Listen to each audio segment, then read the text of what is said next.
सीधी खुद वो जेल में मारा गया। फिर उसके बाद आता है जुल्फकार अली भुट्टो साहब का दौर। क्या गुनाह किया था? सरदार अताउल्लाह मिंगल जैसे एक मुदब्बर आलिम शख्स ने यह कहा कि बलूचिस्तान के लोगों को रोजगार चाहिए। बलूचिस्तान 1971 तक एक इंटरमीडिएट स्कूल से बोर्ड से महरूम था, बलूचिस्तान एक यूनिवर्सिटी से महरूम था, एक मेडिकल कॉलेज से महरूम था। उसने कहा हमें ये चाहिए। जुल्फकार अली भुट्टो साहब कहते हैं जी FSF की फोर्स भिजवा दी 10 नवंबर को। फिर उन्होंने 10 फरवरी मैं यही रोकूंगा क्योंकि ब्रेक के लिए कहा जा रहा है, मैं कंटिन्यू करूंगा। नहीं, इंपॉर्टेंट ये है कि लाइव में ब्रेक जरूरी है। नाज़रीन, जो हमारा सवाल है सनाउल्लाह बलोच साहब ने रखा है, दो इंपॉर्टेंट बातें रखी है। दो मेहमान हैं हमारे, दोनों मरकजी हुकूमत का हिस्सा रहे हैं, उन्होंने सारी जिम्मेदारी मरकजी हुकूमत पे डाली है, इसके साथ जो रिलेटेड लोग हैं उस पर डाली है। कंटिन्यू करेंगे एक छोटे से ब्रेक के बाद।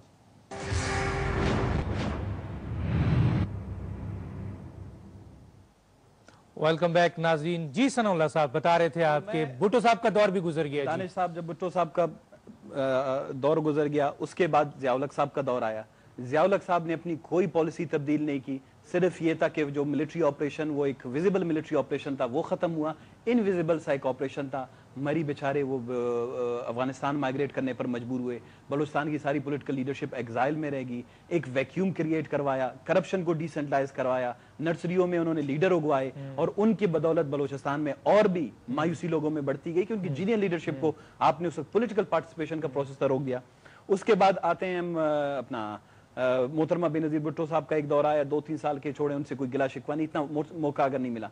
बाद में एवी मैंडेट जिस तरह नवाज शरीफ साहब को मिला था, जिस तरह मेरे दोस्त मुशाहिद साहब ने कहा कि अमन अख्तर मेंगल को वजीर आला बनाए, नहीं।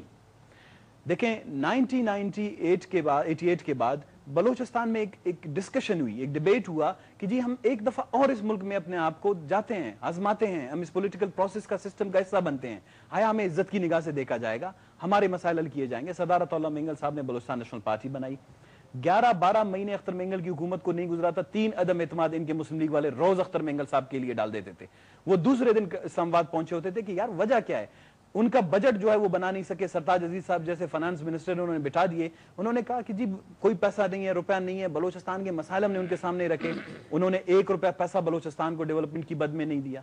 आखिरी जब उन्होंने धमाका भी किया, देखें ठीक है हम धमाके की उस वक्त भी मुखालफत कर रहे थे, हम आज भी करेंगे, लेकिन एक शहरी की हैसियत से, एक chief executive of the province, ये स्टेट की फेडरल गवर्नमेंट की रिस्पॉन्सिबिलिटी थी कि आप उस पर ट्रस्ट नहीं करते हैं। आप उस वक्त बलूचिस्तान में अनरेस्ट नहीं, आप उस पर ट्रस्ट भी नहीं करते, उसको चलो अकेले से बुला के उसको रोकते, अपने साथ जाने ना देते कि यार हम कोई ऐसा काम कर रहे हैं, एतमाद नहीं था। इसका मतलब यह कि आप बलोच पे आपने 60 सालों में। उसके बाद क्या हुआ, सरदार अख्तर मेंगल की हुकूमत एटमी धमाके के 40वें पे सरदार अख्तर मेंगल साहब ने रिजाइन कर दिया, हमने सब ने रिजाइन कर दिया। हमने कहा जी ये इत्मीनान का ये फुकदान है जब इस मुल्क के अंदर हम इस सिस्टम। अब मैं आता हूं मुशर्रफ साहब के पास, अब क्योंकि उसके बाद फिर मैं निकल रहा हूं, आप उसमें निकल जाएं। देखें मुशर्रफ साहब का दौर बलूचिस्तान की तारीख के स्याह तरीन अबवाब में से है। मुशर्रफ साहब का आप कहते हैं कि जी मैं किताबों में अगर ये खाली सिर्फ खानों में अगर रकम लिखने से तरक्कियां होती तो जनाब वाला आज तो पूरे पाकिस्तान में कमके जमा होते, जिस तरह की वो तकरीरें करती थी। बलूचिस्तान में 99 में वो आए, 99 में जब उनका कू आया, अपनी कू के बाद सबसे पहले उन्होंने जो डेवलपमेंट अनाउंस किए वो डेवलपमेंट नहीं थे, वो कंट्रोल्ड डेवलपमेंट और एक्सप्लॉयटेशन थे। सारी स्ट्रेटेजिक डेवलपमेंट थी। ग्वादर पोर्ट अनाउंस किया, सेंदक प्रोजेक्ट, एक भी बलोच को कोई फायदा नहीं है, मेरानी डैम से कोई फायदा नहीं है। मैं आपको बताता हूं फायदा क्यों नहीं है। इम्प्लीमेंट डिस्पोजल से कोई फायदा नहीं है। सेंदक प्रोजेक्ट जो आप ये कह रहे हैं कि फायदा नहीं है, मैं आपको बताता हूं फिगर्स देके। दानिश साहब सेंदक प्रोजेक्ट, सोना तांबे, डीप सी, एक पे आता हूं मैं इस पे नहीं क्योंकि टाइम नहीं है ना। इशू बलूचिस्तान मसाइल नहीं दानिश साहब, दुनिया का 5वां बड़ा तांबे और सोने का मंसूबा पार्टी के उस जमाने में नवाब गौस बख्श खरैसानी इस तरफ आए भुट्टो साहब के पास, नवाब खारान भुट्टो साहब के पास आए, खान अफकलात भुट्टो साहब के आए, जमाली खानदान आया, जोगिजी खानदान आया, मक्सी खानदान आया, जितने अला हज़ल के आस के जितने सरदार और नवाब थे वो सारे के सारे किस पलड़े में आए, भुट्टो साहब के पलड़े में आए और उन्होंने बलूचिस्तान की डेवलपमेंट शुरू की। ये बात सही है कि नैब की हुकूमत ख़त्म हुई, जमीयत की हुकूमत ख़त्म हुई, लेकिन वो जो लोग नैब में थे, वो जो जमीयत में थे, वो सारे के सारे फिर पीपल्स पार्टी के जुल्फ़िकार अली भुट्टो के पास आए। उस वक्त यूनिवर्सिटी बनी, बलूचिस्तान यूनिवर्सिटी, बड़ौल मेडिकल कॉलेज बनी, इंजीनियरिंग यूनिवर्सिटी बनी, फिर इसके बाद कॉलेजेस बने, कोलू बारकान मुख्तलिफ हर डिस्ट्रिक्ट में एक कॉलेज बनना शुरू हुआ, एक एक्टिविटीज शुरू हो गई जिसको आप डेवलपमेंट एक्टिविटीज कह सकते हैं, जिसको सियासी आज़ादी कह सकते हैं, जिसके साथ ये है कि ऑपरेशंस भी हुए, یہ ہے کہ جو اختلاف رائے کی صورت میں آپریشن نہیں ہونا چاہیے تھا، پولیٹیکلی اس کو ہینڈل کرنا چاہیے تھا. ریٹ آف دا گورنمنٹ کو کوئی چیلنج کرے گا تو کیا کرنا چاہیے؟ ریٹ آف دا گورنمنٹ جیسے آج سوات میں ہوا تو اسی طرح ہوا ہے نا. اب وہ صورتحال جو ہمارے سامنے گزری ہے، اس کے بعد کیا ہوا؟ اس کے بعد ہینڈ شیک ہو گیا، پھر آپ نے بلوچستان کی دوسری حکومت کو سپورٹ کیا. اس کے بعد یہ جو ڈیولپمنٹ آج کے زمانے میں جو آپ کو مل رہی ہے نا، وہ سرداروں کے ساتھ ایک بہتر روابط کے ساتھ ساتھ بلوچستان کے عوام کو اعتماد میں لے کر کے جو انداز اپنایا گیا سابقہ ادوار میں بھی اور بے نظیر بھٹو صاحبہ نے بھی.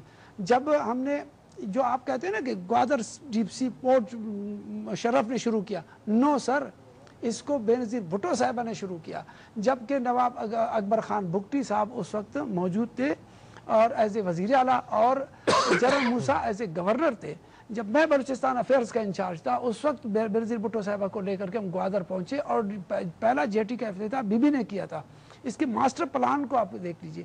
یہ جو پروجیکٹس ہیں جن کو ابھی تک محرومیاں کیوں ہیں سر؟ اگر آپ نے اتنے کام کر دیے ہیں تو بلوچستان کے غریب، میرا سوال کا جواب مرکزی حکومت، آپ نے بڑی تفصیل سے بتایا، بڑا کام کیا ہے جو مجھے نظر آ رہا ہے، میں اس پہ نہیں جاتا کہ کیوں نہیں کیا فلاں. میرا یہ سوال یہ ہے کہ اگر واقعی بھٹو صاحب نے یا بے نظیر گورنمنٹ نے اتنے سارے کام کیے ہیں تو کیا وجوہات ہے کہ آج بھی یہ آواز اٹھاتے ہیں کہ بلوچستان کے غریب اور مظلوم عوام کے مسائل حل نہیں ہو رہے ہیں؟